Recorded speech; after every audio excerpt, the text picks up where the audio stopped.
जो गवर्नर का काम देखते हैं श्रीमान किशन रेड्डी जी, हम सबके यजमान असम के मुख्यमंत्री श्री हेमंत बिश्व शर्मा जी, भारत सरकार के गृह सचिव, भारत सरकार के सामाजिक न्याय एवं अधिकारिता विभाग के सचिव, सभी राज्यों के मुख्यमंत्री गृह मंत्री महोदय, सभी राज्यों के chief secretary, director general of police और भारत सरकार के उपस्थित सभी अधिकारियों के साथ साथ एनसीबी के सारे अधिकारी। मित्रों, आज मादक पदार्थों की तस्करी और राष्ट्रीय सुरक्षा के विषय पर एक दूसरा क्षेत्रीय सम्मेलन होने जा रहा है।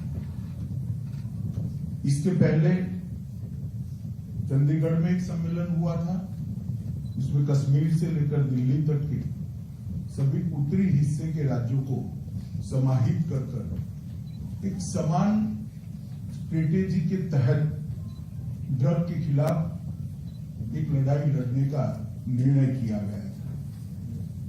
और आज नॉर्थ ईस्ट के सभी राज्यों को एकत्रित यहां पर आकर ये लड़ाई को और गति देने का हम प्रयास कर रहे हैं।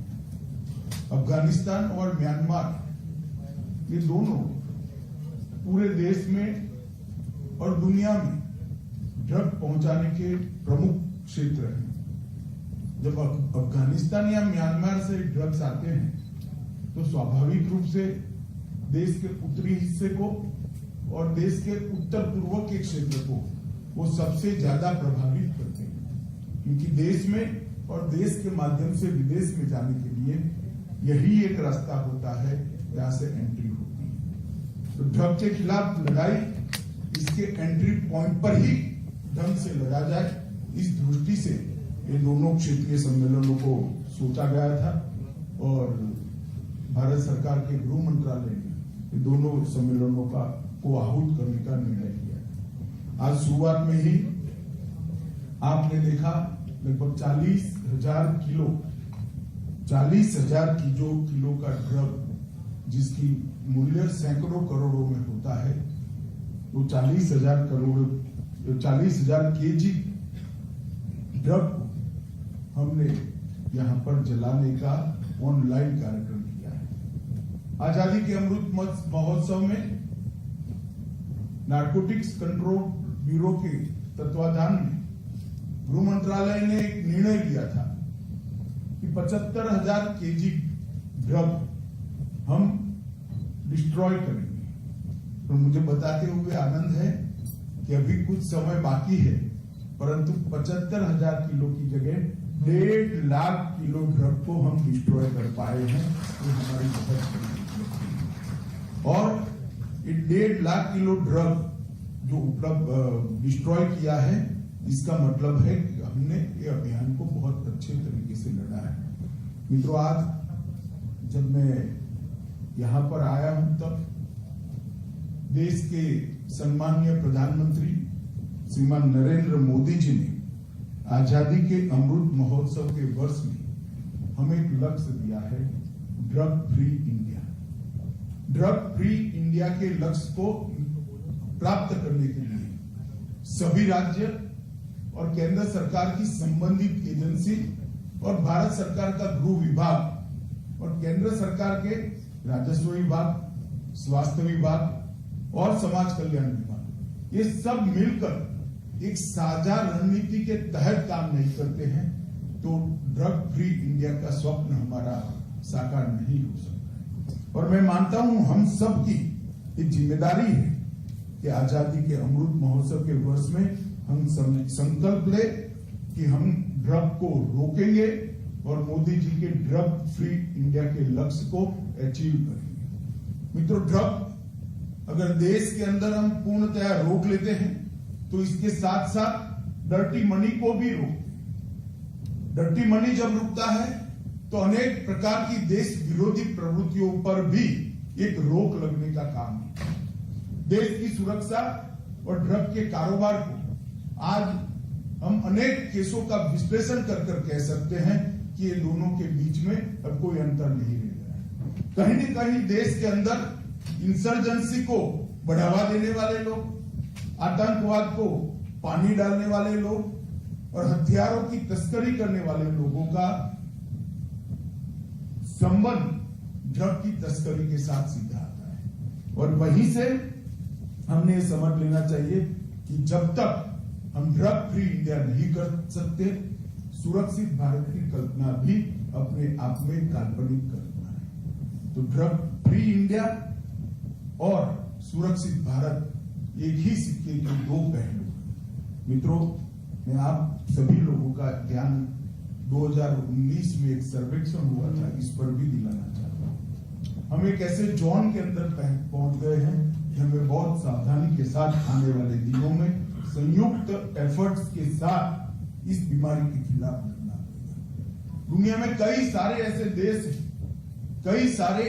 देश अस्तित्व में हैं जहां आबादी का 40% हिस्सा चपेट में आता है। कुछ एनजीओ मुझे कहते हैं ड्रग का व्यापार करने वाले या ड्रग का बड़ी मात्रा में आदतन सेवन करने वाले लोगों को जेल करना ठीक नहीं। और वो उदाहरण देते हैं कुछ देशों का। मैं उनको बड़ी विनम्रता के साथ कहना चाहता हूं, उन देशों ने ये जो सुधार करना पड़ा है, जिसको आप सुधार कहते हैं, वो कंपल्सन में करना पड़ा है क्योंकि मात्रा ही इतनी बड़ी है कि आधा देश ही जेल बन जाएगा, तो जेल में नहीं रख सकते। भारत सरकार का ये अप्रोच बहुत स्पष्ट है कि ड्रग का जो सेवन करता है वो विक्टिम है और ड्रग का जो व्यापार करते हैं, ड्रग की तस्करी करते हैं, वो गुनहगार है। और दोनों के प्रति हमारा अलग अप्रोच है। जो इसका व्यापार करते हैं, जो इसकी तस्करी करते हैं, इसके प्रति निष्ठुर व्यवहार और कठोर कानूनी कार्यवाही का गृह विभाग समर्थक है।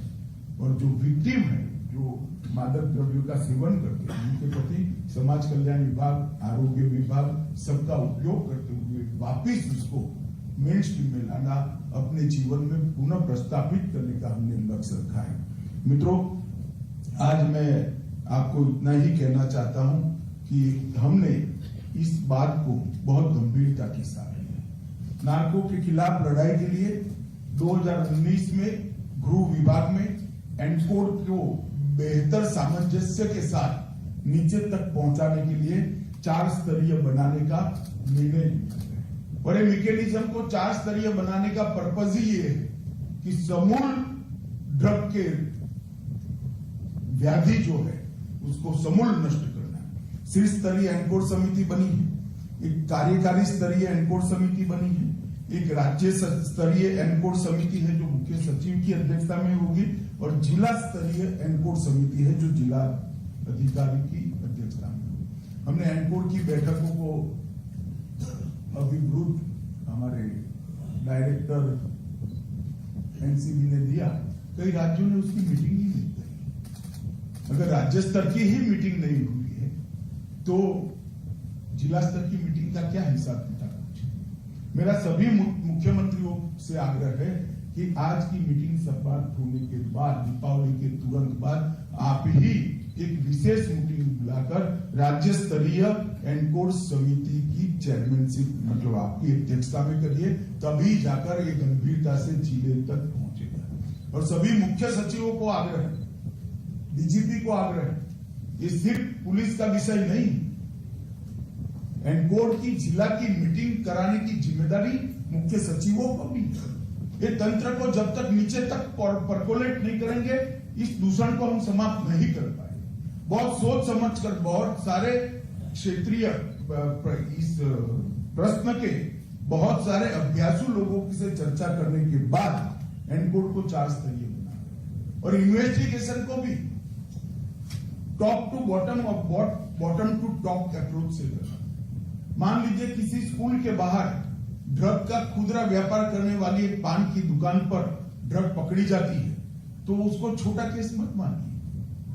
इन्वेस्टिगेशन का अप्रोच है वो ड्रग कहां से लेकर आया, वहां से लेकर देश में ड्रग कहां से एंटर हुई, तब तक का इन्वेस्टिगेशन। तो बॉटम टू टॉप इन्वेस्टिगेशन जाना।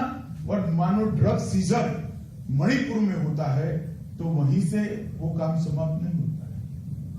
चाहे कश्मीर से या पंजाब से होता है तो वहीं से काम समाप्त। वो देश के किस हिस्से में जाना था और अंतिम उसका डीलर कौन था, खुदरा डीलर कौन था, वहां तक जब तक नहीं पहुंचते हैं हम इन्वेस्टिगेशन को समाप्त न माने। सीजर हमारा लक्ष्य नहीं है, मगर सीजर करे बगैर हमारा आंदोलन भी नहीं चलेगा। सीजर एक मुकाम है, पड़ाव है, एक स्टेज है। हमारा लक्ष्य है एंट्री से लेकर उपभोग मतलब उसका उपयोग करने वाले तक पूरी इसकी चैनल को नष्ट करना, नेस्त नाबूद करना।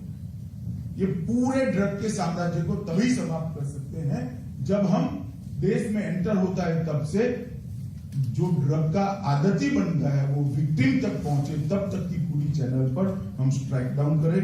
तो मेरा सभी मुख्यमंत्रियों को आग्रह है कि जब आप राज्य स्तरीय एनकोड समिति की मीटिंग करें तब आपके यहाँ जो इन्वेस्टिगेशन होता है उसको कॉस्मेटिक इन्वेस्टिगेशन की तरह, उसको सैंपल इन्वेस्टिगेशन की तरह थॉरली इन्वेस्टिगेशन में कन्वर्ट करिए। Top to bottom and bottom to top ये अप्रोच के साथ उसको आगे ले जाइए। भाई और बहनों, मैं थोड़े आंकड़े उत्साहवर्धक है वो आपको बताना चाहता हूं।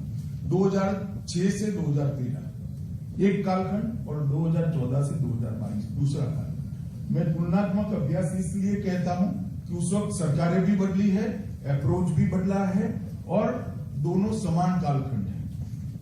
2006 से 13 में कुल मामले 1257 हुए और 14 से 22 में 3172, 122% की वृद्धि। कुल अरेस्ट पहले के कालखंड में 1363 हुए और 14 से 22 में 4888 हुए, 260% की वृद्धि है। सीज ड्रग पहले 1.5 लाख किलो किया गया, उसी समय के अंदर सीज ड्रग 3,33,000 किलो किया गया, लगभग दुगने से भी ज्यादा गया। और मूल्य का सवाल है, पहले मूल्य खैर अलग होता था परंतु 768 करोड़ का मूल्य होता था और अब क्योंकि जो सीजर हुई है वो क्वालिटी ड्रग्स की हुई है, महंगी ड्रग को पर भी बहुत हमने स्ट्राइक किया। इसके कारण 768 से बढ़कर 20,000 करोड़ रुपए का ड्रग्स सीज करने का काम हुआ है। यही बताता है कि हमारी लड़ाई को सफलता मिली, हमारा लड़ने का रास्ता सही है। जरूरत है इसकी गति बढ़ाने, जरूरत है और विगरसली इसको करने की जरूरत है, नीचे तक पहुंचनी। अगर हम इसी स्तर पर इस लड़ाई को और संजीदगी के साथ लड़ते हैं और मजबूती के साथ लड़ते हैं और डिटेल में लड़ते हैं तो मुझे पूरा भरोसा है कि भारत ड्रग फ्री हो सकता है। हमारे आसपास 2 पड़ोसी ड्रग के बहुत बड़े उत्पादक और निकासकर्ता होने के बावजूद भी हम इससे बच सकते हैं। मित्रों, आज जो क्षेत्रीय सम्मेलन बुलाया है उसका हमारा अप्रोच है कि एक समान रणनीति के साथ नॉर्थ ईस्ट के 8 राज्य ड्रग के खिलाफ लड़े। एक समान रणनीति के साथ तभी लड़ सकते हैं जब पड़ोसी राज्यों के बीच एक्सचेंज की मीटिंग है और इसकी जिम्मेदारी डीजीपी की। आसाम और मेघालय के पड़ोसी जिलों को जब तक मीटिंग नहीं हो तब तक ये तंत्र अच्छा काम नहीं करता। आसाम और अरुणाचल के नेबर जिलों की मीटिंग नहीं होगी, ये तंत्र अच्छा काम नहीं कर पाएगा। आसाम और मेघालय के नेबर जिलों की मीटिंग नहीं होगी तब तक ये काम अच्छा नहीं हो पाएगा।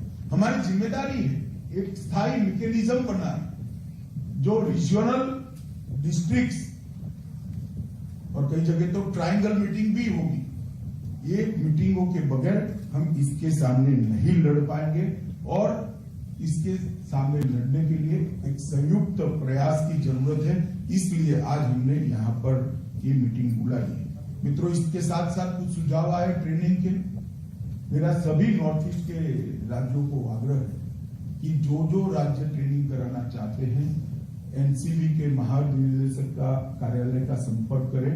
भारत सरकार पब्लिक प्रोसिक्यूटर्स की, पुलिस ऑफिसरों की, और ड्रग एडिक्शन से छुड़वाने वाले हेल्थ ऑफिसर की और समाज कल्याण विभाग की भी training north east training school के अंदर यहाँ पर रखेगी और इसका पूरा खर्चा आप पर नहीं आएगा, भारत सरकार उठाएगी, परंतु आप अपने यहाँ से एक इनिशिएटिव लेकर एनसीबी डायरेक्टर को करेंगे। एक कानून की लिए ढेर सारे जजमेंट्स आए, इसकी बुकलेट भी एनसीबी ने प्रकाशित कर दी। पब्लिक प्रोसिक्यूटर की ट्रेनिंग बहुत जरूरी, एफएसएल की ट्रेनिंग बहुत जरूरी, इसीलिए मैंने कहा जहां जहां एफएसएल लैब नहीं है आप एफएसएल लैब का इनिशिएटिव लीजिए, 50% फंडिंग भारत सरकार करेगी। मित्रों, जहां तक उत्तर पूर्वी राज्यों का सवाल है, ड्रग ट्रैफिकिंग के लिए हमारे प्रमुख मुद्दे हैं। म्यांमार से हीरोइन की तस्करी जो है, इस पर हमारी पैनी नजर रहनी चाहिए और म्यांमार से मेथ की समुद्री तस्करी पर भी हमारी पैनी नजर हो। जब कोई पकड़ा जाता है तब सिर्फ हम जमीनी मार्ग की पूछताछ न करें, हमारी पूछताछ का दायरा पूरे देश को बचाने के लिए, पूरे देश को ड्रग से मुक्त करने के लिए होना चाहिए। और फार्मास्यूटिकल दवाओं का जैसे ट्रामाडोल, स्पेस्मो, प्रोक्सीवन, ये सब की तस्करी का सबसे ज्यादा प्रकोप अगर देश के किसी एक हिस्से में है तो ये हमारे नॉर्थ ईस्ट के। इसके लिए भी हमने अनेक प्रकार के नवीनतम जांच के रास्ते ढूंढने होंगे, एसओपीज बनानी होगी और इसकी ट्रेनिंग भी हमारे पुलिस स्टेशनों को करनी होगी। मित्रों, कुछ नए ट्रेंड भी इन्वेस्टिगेशन में सामने आए हैं। उत्तर पूर्वी भारत के कई राज्यों में ड्रग सिंडिकेट ने म्यांमार के निवासियों के, वहां के नागरिकों के बैंक अकाउंट्स खोले हैं। इसकी भी जांच हम बहुत गंभीरता से कर रहे हैं। अभी अभी ड्रग तस्करों के साथ नाइजीरियन लोगों की मिलीभगत के भी बहुत सारे एविडेंस मिले हैं, उस पर भी हमने कर लिए हैं और अन्य राज्यों के ड्रग तस्कर भी यहाँ पर कैंप करे। तो हमारे इन्वेस्टिगेशन को हमने ये सभी बिंदुओं को समाहित कर एक समग्रता से रणनीति बनानी पड़ेगी, तभी जाकर हम आगे पहुंचेंगे। मित्रों, आप सभी जानते हैं हमारी सीमा यहाँ पर खुली सीमा है और तस्करी रोकना बड़ा कठिन काम है, मैं भी जानता हूं, परंतु हमारी समस्या का समाधान तो तभी है जब हम इसको रोके और लॉजिकल एंड तक ले जाएं। तो एनसीबी में हमने ढेर सारे सुधार किए हैं। केंद्रीय एकोर्ड सचिवालय का गठन किया है, मुझे आनंद है 8 राज्यों ने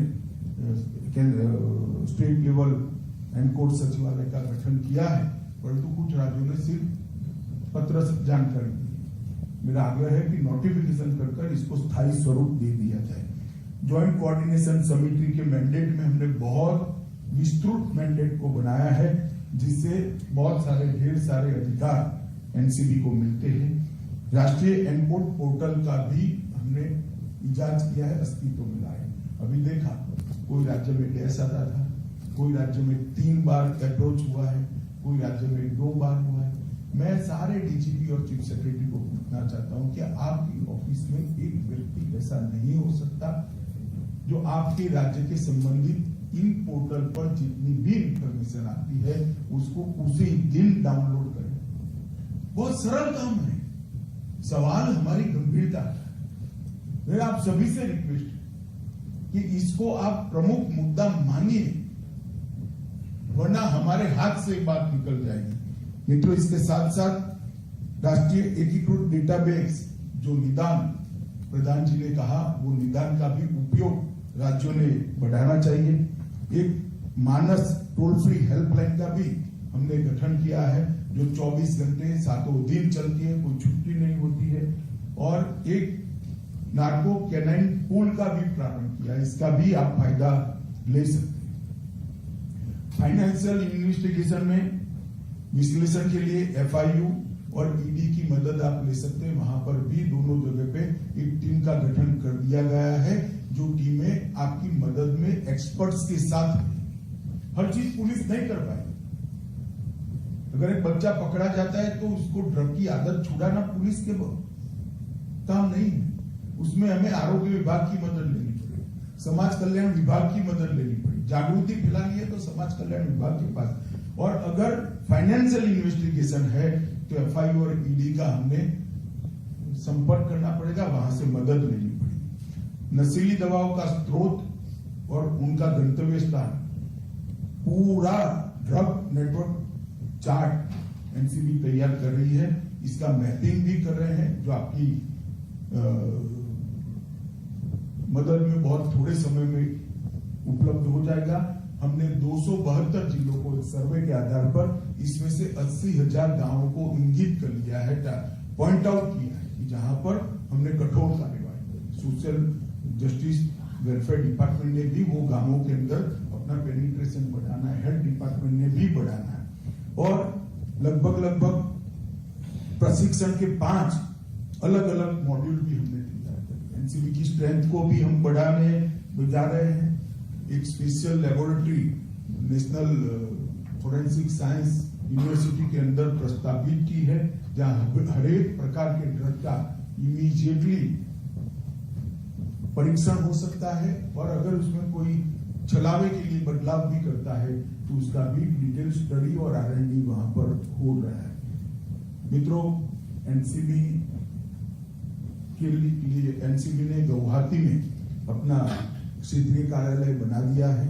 4 राज्यों में असम, मणिपुर, अरुणाचल और त्रिपुरा में ये कार्य करेगा, और वो 4 राज्यों को असिस्ट करने के साथ साथ ज्वाइंट इन्वेस्टिगेशन के लिए भी आगे जाएगा। गांजा और अफीम पोस्ट की जो अवैध खेती है मणिपुर में, उसने बहुत प्रशंसनीय काम किया है। मैं मणिपुर के मुख्यमंत्री को अभिनंदन भी देना चाहता हूँ, मगर इसमें टेक्निक का उपयोग करना पड़ेगा। इतने दुर्गम क्षेत्रों में पुलिस जाकर ढूंढेंगी, रेवेन्यू के ऑफिसर जाकर ढूंढेंगे। अगर हम अब पूरे राज्य का ड्रोन से मैपिंग हो रहा है, सैटेलाइट से मैपिंग हो रहा है, कि हम ड्रोन की टेक्नोलॉजी को अच्छे तरीके से उपयोग कर अफीम की खेती को आर्टिफिशियल इंटेलिजेंस का उपयोग कर आइडेंटिफाई कर सकते हैं क्या? जरूर कर सकते हैं। अभी नेसेट की मीटिंग है, उसमें ये भी एक विषय है, इसके बाद ही। परंतु हमने इनिशिएटिव लेना, जब तक राज्य मुख्यमंत्री जी, मुख्य सचिव और डीजीपी इनिशिएटिव लेकर इसको ओन नहीं करेंगे, ये विषय नीचे तक नहीं जाएगा। मित्रों, ढेर सारी चीजें हमने इनिशिएट की है। उत्तर पुलिस के आधुनिकीकरण के लिए भी बहुत कम समय में हम एक योजना लेकर आएंगे। 100 नशीली दवाओं की तस्करी की पहचान लेने के लिए एक लिस्ट बनाने का मेरा संदेश है। आप तस्करों की पहचान करिए, एक लिस्ट बना लीजिए, और कानून प्रवर्तन एजेंसियों का एक काम है कि ये 100 लोग हमेशा आपकी वॉच में रहे हैं और ये 100 लोग पर कानून का शिकंजा कसा जाए। जब तक ये हम नहीं करेंगे, इसमें से मुक्ति लगभग संभव नहीं है। मित्रों, आज मैं जब यहाँ आया हूँ, तब मैं आप लोगों को इतना ही कहना चाहता हूँ, ये लड़ाई राज्य और केंद्र दोनों ने मिलकर, न केंद्र की लड़ाई है न राज्य की लड़ाई है, ये देश की लड़ाई है। हमारी पीढ़ियां को बर्बाद करना चाहता है, हमारे भला न सोचने वाले तस्कर इस देश के युवा धन को खोखला करना चाहता है। क्या देंगे हम देश को 50 साल के बाद, अगर युवा तस्करी के रास्ते पर, युवा ड्रग के रास्ते पर चढ़ गया है? और इसको बहुत संवेदनशीलता के साथ लीजिए। नेटवर्क मॉड्यूल का इन्वेस्टिगेशन फिर से मैं थ्रस्ट देना चाहता हूं, बहुत जरूरी है। और पॉलिसी चेंजेस पर राज्य स्तर पर जो करने चाहिए वो करने चाहिए। जो गैप्स हैं उसको आइडेंटिफाई करना चाहिए, और एडवाइजरी जितनी भी निकालकर पुलिस स्टेशनों को आप संवेदनशील बनाएंगे, तभी जाकर इस लड़ाई को हम अच्छे तरीके से लड़ पाएंगे।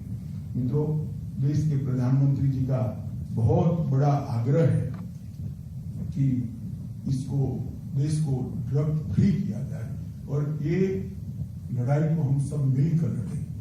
आज मैं इतना ही कहना चाहता हूं, चाहे फास्ट ट्रैक कोर्ट्स बनाने हो, चाहे राज्य की एक जांच एजेंसी नहीं बनानी हो, चाहे इसके अपराधियों का जेल ट्रांसफर कर एक अलग सेल में रखना हो, इस प्रकार के कई सारे इनिशिएटिव आप ले सकते हैं। पीपी की ट्रेनिंग के लिए भी मैंने पहले कहा, मगर फिर से कहा हूं, जब तक पब्लिक प्रोसिक्यूटर का ट्रेनिंग ढंग से नहीं होगा, कानून से कोई नहीं होगा। और किसी भी प्रकार का डिफॉल्ट बेल अगर होता है तो मैं मानता हूं कि हमारे तंत्र का डिफॉल्ट है, कानून का डिफॉल्ट नहीं, हमारे तंत्र का डिफॉल्ट है। प्रायोरिटी आपकी इतनी होनी चाहिए कि अगर लैब नहीं बनी है आपके राज्य में तो फ्लाइट में यहाँ से गांधीनगर जाकर या चंडीगढ़ जाकर वहां पर टेस्टिंग कराकर यहाँ वापिस आ जाना। 15 दिन में टेस्टिंग होकर ये सर्टिफाइड हो जाना चाहिए कि इसके पास से जो मटेरियल मिला है वो ड्रग। डिफॉल्ट बेल का समय ही नहीं है। इस जुनून के साथ, इस गति के साथ ये लड़ाई को हमने लड़ना है। आज मुझे आनंद है कि जो राज्यों के मुख्यमंत्रियों ने यहाँ अपने अपने राज्यों में जो कार्यवाहियां हुई, उन्होंने जो अपने प्रस्तुतिकरण में रखा, मुझे आनंद है कि आप सभी ने अनेक प्रकार की इनिशिएटिव राज्यों के अंदर से ड्रग के दूषण को समाप्त करने के लिए लिए हैं। मैं सभी राज्यों के मुख्यमंत्री, चीफ सेक्रेटरी और डीजीपी को बहुत बहुत साधुवाद देना चाहता हूं। साथ में ये भी कहना चाहता हूं, जो किया है वो पर्याप्त नहीं है, हम आधे रास्ते पर खड़े हैं।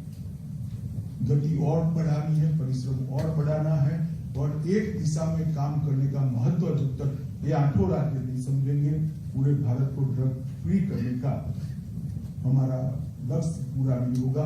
क्योंकि 40% से ज्यादा ड्रग यही रास्ते से भारत में जा रहा है, विदेश में भी जा रहा है। इसको रोकथाम करने की जिम्मेदारी केंद्र और ये 8 राज्यों की है।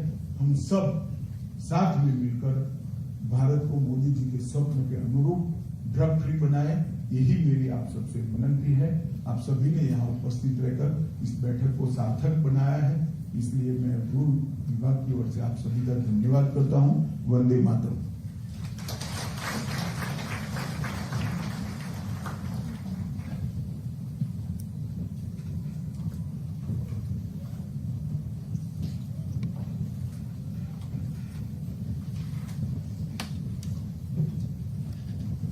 I'll make one announcement for all the honorable chief ministers and home ministers.